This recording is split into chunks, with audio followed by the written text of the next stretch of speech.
हर हर महादेव। जय श्री कृष्ण। वर्ण व्यवस्था जन्म से है या कर्म से? तो मनुस्मृति के माध्यम से या आदि गुरु शंकराचार्य जी की परंपरा से जो हमको प्राप्त है वो जन्म से है, और इसका निर्धारण भी है। तो मैं तो तर्क दे करके भी और बहुत ज्यादा प्रमाण दिखा करके परेशान हो गया। जैसे ब्राह्मण और क्षत्रिय वर्ण अगर ये जन्म से नहीं है तो फिर कर्म से हैं। तो पहली बात की जब वेद पढ़ने के अधिकारी की बात है कि वेद पढ़ने के बाद सभी ब्राह्मण कहलाते हैं, तो फिर ये क्यों कहा गया कि वेद पढ़ने के लिए ब्राह्मण वर्ग, क्षत्रिय वर्ग और वैश्य वर्ण ये अधिकारी है, या ऐसे इस तरीके से कहा गया है ना। या जैसे यज्ञोपवीत संस्कार में फिर क्यों वर्ण व्यवस्था बनाई गई, क्यों 8 वर्ष की अवस्था में ब्राह्मण का हो जाना चाहिए और 12 वर्ष की अवस्था में क्षत्रिय आदि करके जो हमें बताया गया है, तो इससे समझ में आता है कि वर्ण व्यवस्था। दूसरी बात, भगवान ने कहा है कि चातुर्वर्ण्यम मया सृष्टम, वर्ण कर्म विभाग था। तो मया सृष्टम, सृष्टम आ रहा है ना, तो ये पूर्व काल का हो रहा, मतलब ये इसमें भूतकाल दिखाई दे रहा है कि वर्तमान काल दिखाई दे रहा है, क्या दिखाई दे रहा है इसमें देखने का। जैसे भगवान कह रहे मया सृष्टम, मेरे द्वारा, अर्थात पूर्व में कर्म के अनुसार, पूर्व कर्म के अनुसार इस जन्म को मैंने दिया। अब इस जन्म, इसी तरीके से तो समझ में आ रहा है। चलो खैर, उस सब चीज़ों को मैं नहीं मानता हूँ। मुझे अलंकार समाज, आर्य समाजी वाले जैसे इस्कॉन वाले, ये सब वर्ण व्यवस्था का खंडन करते हैं, वर्ण व्यवस्था को नहीं मानते। तो उनसे मेरा प्रश्न है कि अगर कर्म के अनुसार वर्ण व्यवस्था बन रही है तो फिर उसका लाभ क्या है? ऐसे जैसे आप कहना चाहते हैं ना, क्योंकि अगर इस्कॉन में आ जाओ तो इस्कॉन की तो परिभाषा बिल्कुल अलग होगी। जैसे वो कहते हैं कि सुबह आपने पूजा पाठ करी तो आप ब्राह्मण बन गए, शाम को आपने कहीं जॉब कर रहे हैं तो आप शूद्र बन गए, या आपने किसी की रक्षा कर दी तो आप क्षत्रिय बन गए। तो इस प्रकार व्यापार करने के लिए निकले तो आप वैश्य बन गए। इस प्रकार से उनकी परिभाषा है वर्ण की।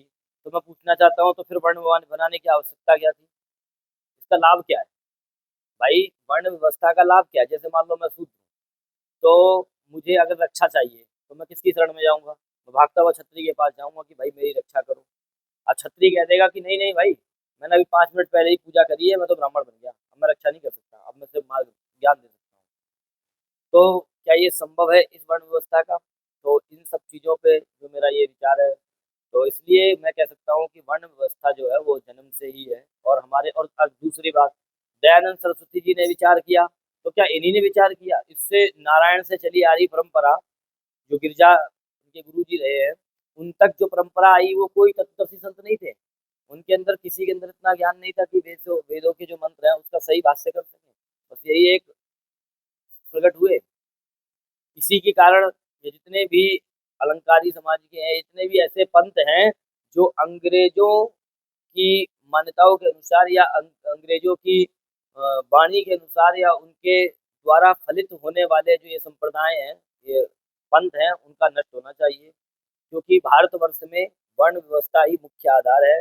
भारतवर्ष के लिए ये कहते हैं कि ये सोने की चिड़िया है, ये सोने की चिड़िया थी, ये सोने की चिड़िया थी, सब कहते हैं, प्रधानमंत्री जी भी कहते हैं, सब कहते हैं। तो मैं ये पूछना चाहता हूँ, किसके वजह से थी? इस पे विचार करो ना आप।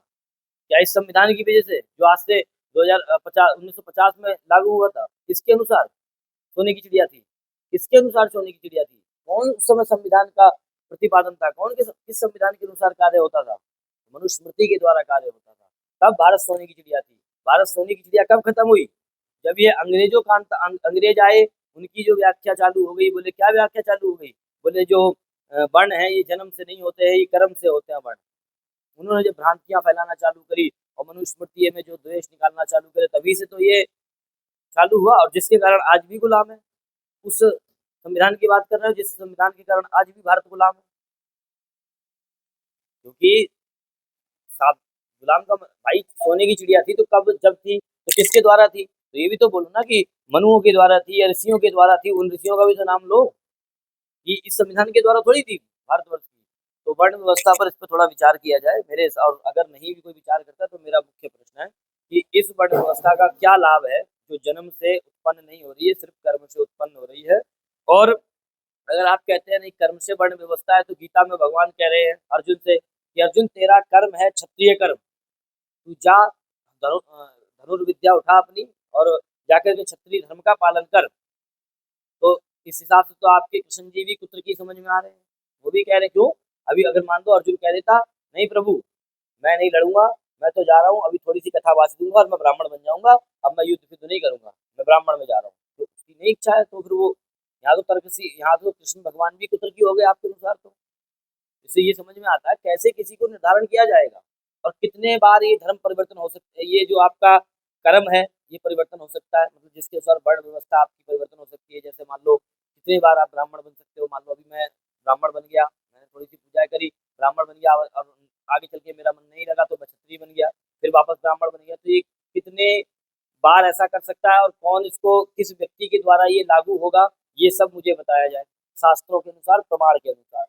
तो ये सभी से अलंकार समाजी से भी मेरा प्रश्न है, और ये इस्कॉन वालों से प्रश्न है कि वर्ण व्यवस्था को आप कर्म के आधार पर वर्ण व्यवस्था बनी है, तो किस अनुसार बनी है, उसका लाभ क्या है, औचित्य क्या है, पहली।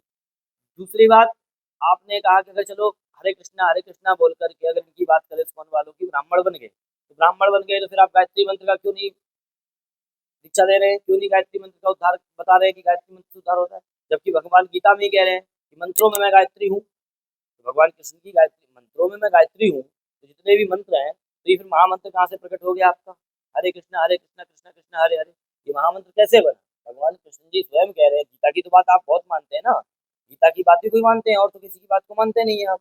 तो गीता में जो लिखा है कि भगवान कह रहे हैं कि मंत्रों में मैं गायत्री हूँ, तो आप गायत्री मंत्र को श्रेष्ठ क्यों नहीं मान रहे, क्योंकि आप जिसकी संप्रदाय से अपने आप को जुड़ा कहते हो ना, श्री चैतन्य महाप्रभु, उन्होंने वर्ण व्यवस्था की मर्यादा रखते हुए इस महामंत्र को उठाया, हरे कृष्णा, क्योंकि वो वर्ण व्यवस्था का खंडन नहीं करना चाहते थे। इन सब चीजों पर विचार करना चाहिए। हर हर महादेव, जय श्री कृष्णा। और एक इसमें छोटा सा और है कि वर्ण व्यवस्था जो है ये क्यों इसका खंडन हो रहा है, तो उसके लिए आप सीधी सी बात समझो, वर्ण व्यवस्था जब तक भारतवर्ष में बनी रहेगी तब तक भारतवर्ष किसी का गुलाम नहीं हो सकता। इसीलिए गुलामी की कगार पे आज भारतवर्ष में वर्ण व्यवस्था को सबसे पहले स्थापित करने वाले जो जन्म से, क्या इसमें एक पंक्ति भी मिल जाती है, जन्मना जायते शूद्रा। तो पहले तो मैं इस पंक्ति की बात करता हूँ, मेरे हिसाब से तो ये पंक्ति कहीं दी नहीं गई है, फिर उसके बाद अगर मैं मान भी लेता हूँ कि चलो किसी शास्त्र में या किसी पुराण में पंक्ति दे भी दी गई होगी, क्योंकि प्रक्षिप्त श्लोक बहुत हैं, उस पर बात करेंगे तो फिर विवाद होगा। तो हम ये कहते हैं कि चलो ये पंक्ति भी है कि जन्मना जायते शूद्रा।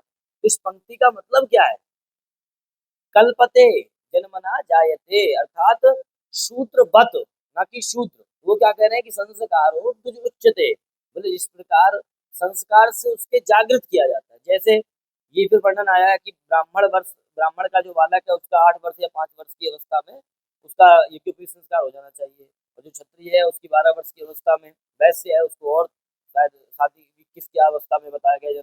तो इस अवस्था में बताया गया, तो इनको भेद क्यों बताया गया, समझने वाली बात है ना। जब एक समान है कि मतलब ये संस्कारो दुजुचते, तो बताने का तात्पर्य है कि जो ब्राह्मण वर्ग का है उसको जागृत करना, ब्राह्मण तो उसके हृदय में और जागृत करना, उसको उत्साहित करना, ये उसके संस्कार के द्वारा मान्य दिए गए हैं, ना कि इसका तात्पर्य ये है कि सभी जन्म से सूत्र है। और दूसरी बात, ये हालांकि शास्त्रों का नहीं है, ये कहीं से जोड़ा हुआ है, और फिर भी मैं मान लेता हूँ कि है भी, तो वो उदाहरण बत कहा गया है, सूर्य जैसे धर्मेण हीना पशु भी समाना, कहा गया है ना, धर्म के जो धर्म के विरुद्ध कार्य करेगा वो पशु के समान है। एक मैं वीडियो देख रहा था, उसमें एक बालक बोल रहा था कि जय श्री राम, तो किसी ने उससे पूछा कि जय श्री राम बोलते हो तो क्या तात्पर्य है, तो उसको बताना चाहिए कि वाल्मीकि रामायण में कहा गया है रामो विग्रहवान धर्मः, अर्थात जब हम ये बोलते हैं जय श्री राम, तो मानो सामने खड़ी स्त्री बहन है, माता है, या पुत्री है, या बीवी है, ये फर्क बताने वाले जो सिद्धांत है, जो धर्म है, उनकी हम जय करते हैं।